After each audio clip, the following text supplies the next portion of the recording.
लोगों को याद होगा और बहुत अच्छी तरह याद होगा कि असेंबली में पीले रंग की टैक्सी लकब सुनकर एक बावकार खातून सियासतदान की आंखें आंसुओं से लबरेज हो गई थी। न्यू जनरेशन हो सकता है कि इस बात से बेखबर हो, लेकिन तमाम तर सीनियर सियासतदान, सीनियर सहाफी और सीनियर स्पोर्टर्स इस बात से मुकम्मल तौर पे बाखबर होंगे। ये अल्फाज नवाज शरीफ साहब ने उस वक्त बेनजीर भुट्टो के लिए कहे थे जब शायद इमरान खान का सियासत से दूर दूर तक वास्ता नहीं था। बेनजीर भुट्टो साहिबा जर्द रंग का लिबास जेबतन किए असेंबली में तकरीर कर रही थी जब नवाज शरीफ ने इन्हें पीली टैक्सी के खिताब से नवाजा और बेनजीर साहिबा रोते हुए असेंबली हॉल से चली गई। पीपल्स पार्टी की तरफ से भी नवाज शरीफ को घोड़ा लकब से नवाजा गया, लेकिन एक बात माननी पड़ेगी कि पीपल्स पार्टी फिर भी कहीं न कहीं इखलाकियात का दामन थामने की कोशिश करती थी। लेकिन जब नून लीग ने बेनजीर भुट्टो की जाली नाजेबा तस्वीरें बनवाकर हेलीकॉप्टर के जरिए पूरे पाकिस्तान के हर शहर में फिंकवाई तो पीपल्स पार्टी ने भी इखलाक का दामन छोड़कर मरियम नवाज का कच्चा चिट्ठा खोल दिया। एक बार फिर याद करा दूं कि उस वक्त भी इमरान खान का सियासी उरूज नहीं था। ये दो पार्टियां पाकिस्तान को नोचने के लिए एक दूसरे के किरदार को तार तार करना अपना हक समझती थी। एक टॉक शो में नून लीग के आबिद शेर अली और पीपल्स पार्टी के शर्जील मेमन की झड़प हो गई। एंकर दोनों को बदतमीजी से रोकती रह गई, लेकिन वो एक दूसरे के कायदीन की शान में कसीदे पढ़ने लगे। मैं नवाज शरीफ की तरह भगोड़ा नहीं हूँ। शर्जील मेमन के कहने पर आबिद शेर अली भी आपे से बाहर हो गया और फिर क्या था, टॉक शो मैदान जंग का मंजर पेश करने लगा। इन दोनों की जुबान दराजी से तंग आकर एंकर ने इनका माइक बंद कर दिया।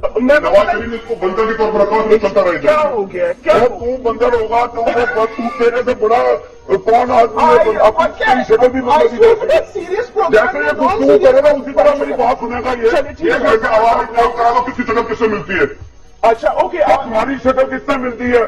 जो हमारा सड़कों में नहीं फिरता तुम्हारी शक्ल उससे मिलती है। और सुन क्या सुनना चाहता है? अच्छा, मजे की बात यह है कि तब टॉक शोज में तहरीक इंसाफ से कोई शामिल नहीं होता था। सियासत में बदतमीजी का ट्रेंड सेट हो चुका था और पार्टी वर्कर्स जानबशानी से गालिम गलोच का खेल खेल रहे थे। लेकिन फिर वक्त ने करवट ली और इमरान खान के दौरे हुकूमत में पेट फाड़ने और सड़कों पर घसीटने की बातें भूलकर साथ बैठकर एक दूसरे को इज्जत और एहतराम देने की बातें होने लगी। बेनजीर को पीली टैक्सी कहने वाले नवाज शरीफ की बेटी जर्द रंग का लिबास पहनकर आई तो जरदारी की तरफ से इसे बेटी का लकब दे दिया गया। इस तरह उमर सीधा मरियम नवाज बिलावल की बहन बन गई। हालांकि अगर इसकी जुरियां सर्जरी के पर्दे के पीछे ना छुपी होती तो जरदारी की बहन बनती। इस हिसाब से तो इमरान खान ने इन जाहिल लोगों को तमीज का दामन पकड़ाया है। ये अलग बात है कि सब जानते हैं कि ये सिर्फ इमरान खान को शिकस्त देने के ख्वाब को पाए तक मील तक ले जाने की एक सीढ़ी है। ये ख्वाब पूरा होना हो, एक दूसरे का गिरेबान जरूर इन चोरों और बेजमीरों के हाथ में होगा। बड़े दानश्वर कहते हैं इमरान खान ने यूथ को बदतमीज कर दिया है। इस गालम गलोच का आगाज तब हुआ था जब खान असेंबली में भी नहीं था। फिर कहते हैं ये कल्चर इमरान खान ने खराब किया है। एक दफा का जिक्र है, ये पागल डोगियों की तरह रोज चैनल्स पर लड़ने आ जाया करते थे, अवाम को बेवकूफ बनाते थे। फिर इनका पोल खान ने खोल कर रख दिया। इमरान खान को पाकिस्तानी सियासत में गाली कल्चर लाने का जिम्मेदार करार दिया जाता है और लिफाफे मुसलसल यही प्रोपेगेंडा करते हैं। मैं इन लिफाफों से पूछना चाहती हूँ कि क्या जुल्फिकार अली भुट्टो से लेकर मरियम नवाज तक तमाम सियासतदानों की तरबियत का जिम्मेदार इमरान खान है? फजलुर रहमान को डीजल का खिताब ख्वाजा आसिफ ने दिया था, इमरान खान ने नहीं। रफीक ताड़र को ब्रीफकेस मौलवी जरदारी ने कहा था, इमरान खान ने नहीं कहा था। बंगालियों को सुअर का बच्चा भुट्टो ने कहा था, इमरान खान ने नहीं। बेनजीर को पीली टैक्सी नून लीग ने कहा था, इमरान खान ने नहीं। नुसरत भुट्टो को गाली नून लीग ने दी थी, इमरान खान ने नहीं। श्री मजारी को ट्रैक्टर ट्राली ख्वाजा आसिफ ने कहा था, इमरान खान ने नहीं। मरियम नवाज को टैक्सी और सफदर के बारे में कि डबल शिफ्ट लगाता है राना सना कहता था, इमरान खान नहीं। फिर दोस्त आशिक अमान के बारे में घटिया जुबान आबिद शेर अली ने इस्तेमाल की, इमरान खान ने नहीं। बेनजीर की बरहना तस्वीर नवाज शरीफ ने फेंकी, इमरान खान ने नहीं। आज लिफाफों को मैं थोड़ा फ्लैशबैक करवाती चलूं जो इमरान खान के जलसों में जबान पे उछलते हैं। मैं पूछती हूँ उस वक्त तुम्हारी इखलाकियात कहाँ थी जब जलसों में नून लीगी रोहेल असगर वहाँ माँ बहन की नंगी गालियां दे रहा था, जब पीपल्स पार्टी का नबील गबूल बकवास कर रहा था? तुम्हारी सहाफत उस वक्त कहाँ थी जब पार्लियामेंट में मुराद सईद की बहनों के बारे में गलीज गुफ्तगू हो रही थी? तुम्हारी अकल उस वक्त कहाँ थी जब नवाज शरीफ ने बेनजीर को पीली टैक्सी कहा? उस वक्त तुम कहाँ थे जब खातूने अव्वल बुशरा बीबी को जादूगरनी कहा गया? इस वक्त तमाम लिफाफों की हालत ये हो चुकी है कि हर चीज का जिम्मेदार इमरान खान को करार देकर सबको बरीउल जमा करार दे रहे हैं। लिफाफों, मैं तो चैलेंज करती हूँ कि इमरान खान के पूरे सियासी करियर में एक बार भी ऐसी जुबान दिखा दो जो इसने किसी खातून के लिए इस्तेमाल की हो। हक तो ये है कि इसने अपने खिलाफ घटिया किताब लिखने वाली के बारे में भी एक लफ्ज भी नहीं कहा। आयशा गुलालाई के घटिया इल्जामात के बाद भी इसने अपनी पार्टी को इसके खिलाफ बोलने से मना कर दिया था। और तुम पाकिस्तान में गाली कल्चर का जिम्मेदार इमरान खान को करार दे रहे हो। कुछ शर्म करो और अपने गिरेबान में झांको। अभी ज्यादा वक्त नहीं गुजरा कि ख्वाजा आसिफ ने खुलेआम जलसे में इमरान को बेगैरत कहा। बिलावल एक से ज्यादा दफा बेगैरत कह चुका। खुद नवाज शरीफ इमरान की बीवी जिसका सियासत से कोई लेना देना नहीं, बारे अपनी बेटी और अपनी पार्टी के नामवर रहनुमा माओ समेत क्या क्या कह चुका है वो सब रिकॉर्ड का हिस्सा है। गंजू ने इमरान खान की शादी पे तबसरा करते हुए कहा था कि इमरान जिस थाली में खाता है उसी में छेद करता है, यानी मियां साहब एक शादी को थाली में छेद करने जैसा कह रहे, लेकिन ये हमारा शाइस्ता सियासी कल्चर था जिसे इमरान ने बिगाड़ा। मरियम चोरनी ने कहा था कि वो कहते हैं वो सर्टिफाइड सादिक और अमीन है, इनकी बेटी से पूछना चाहिए वो कितने सादिक और अमीन है। इमरान खान पे इस कदर घटिया इल्जामात और जाती हमलों पे सारे लिफाफे खामोश रहे। आबिद शेर अली ने बकवास करते हुए कहा था कि मुझे इमरान खान की बल्दियत पर शक है, नैब से तहकीकात कराएं। माहिर तंजीम साजी तलाल चौधरी ने बकवास की थी कि मैं पूछता हूँ तुम्हें इस्तीफा चाहिए, और फिर इंतहाई मायूब इशारे करते हुए कहा था कि ओ लेना ही ओ ले लोगे। मुझे सरकार राना सनाउल्लाह ने इमरान की शादी पर तबसरा करते हुए कहा था कि वो बेशर्म आदमी है। आप बताएं इसने जो गंद पाक पतन में किया है, इस तरह की हमाकत, इस तरह का घटियापन। वो एक परहेजगार खातून थी, इस शैतान ने पूरी शैतानियत इनके घर पर गालिब कर दी। यही नहीं, इसने कहा था कि ऐसे बेशर्म आदमी को अपने घर दाखिल नहीं होने देना चाहिए। यानी इनके नजदीक निकाह करने वाला बेशर्म और तंजीम साजी करने वाला पाकबाज होता है। अपने सीनियर रहनुमा के वो अल्फाज तो ये लिफाफे नहीं भूले होंगे जब इसने बकवास की थी कि देखें अगर इमरान खान हनीमून मनाने के काबिल हैं तो जरूर इन्हें कहीं न कहीं जाना चाहिए। तलाल चौधरी ने अपना घटियापन दिखाते हुए कहा था कि इसे ये नहीं पता कि इस उम्र में न हकीम चलता है न तावीज चलता है। वो आपने देखा होगा कि अभी इद्दत पूरी नहीं हुई, पता नहीं किस बात की शिद्दत थी। मेरा मतलब है वो सब कुछ कर लिया। जावेद लतीफ ने इमरान खान की जातियात पे हमला करते हुए कहा था कि लोग सवाल कर रहे हैं कि हुजूर आपके बच्चे कितने हैं, इनका मजहब क्या है, वो किसकी गोद में पल रहे हैं। भगोड़े इसहाक डार ने कहा था कि ये मुशर्रफ की जूतियां चाटते थे, यहूदी बीवी को ले जाके वजीर आजम बनने के चक्कर में थे। ये सब बकवास सुनकर इन लिफाफों ने कभी नहीं कहा कि ये सियासत में कौन सी जबान इस्तेमाल हो रही है, लेकिन छोटा सा बहाना मिलते ही इमरान खान को इखलाकियात खराब करने वाला और सारी सियासी तारीख का जिम्मेदार करार देने वाले लिफाफों का अपना ही लेवल है। तुम इखलाकियात के बहुत बड़े मुदरस बने हुए हो और इस सारे कल्चर का बानी इमरान खान को समझते हो। आ जाओ फिर, इखलाकी कदरें किसने तबाह की, इसकी तारीख तुम्हारे मुंह पे मारती हूँ। मुझे बताओ कायदे आजम को काफिर आजम किसने कहा, बेनजीर को पीली टैक्सी, अंग्रेजों के कुत्ते नहलाने वाली बदचलन औरत किसने कहा, और बाकायदा बेनजीर की बरहना तस्वीरें किसने तकसीम की जलसों में। किसने ये बात मशहूर की कि लोग बेनजीर के जलसों में इसके गले का तिल देखने जाते हैं। फिरदौस आशिक अमान को ट्रैक्टर ट्राला किसने कहा, और किसके सपोर्टरों ने बड़े शद्दोमत से इस बात को सराहा। जियाउल हक नवाज शरीफ का असल बाप है किसने कहा। किसने 2008 के बाद मीडिया पे जद्दारी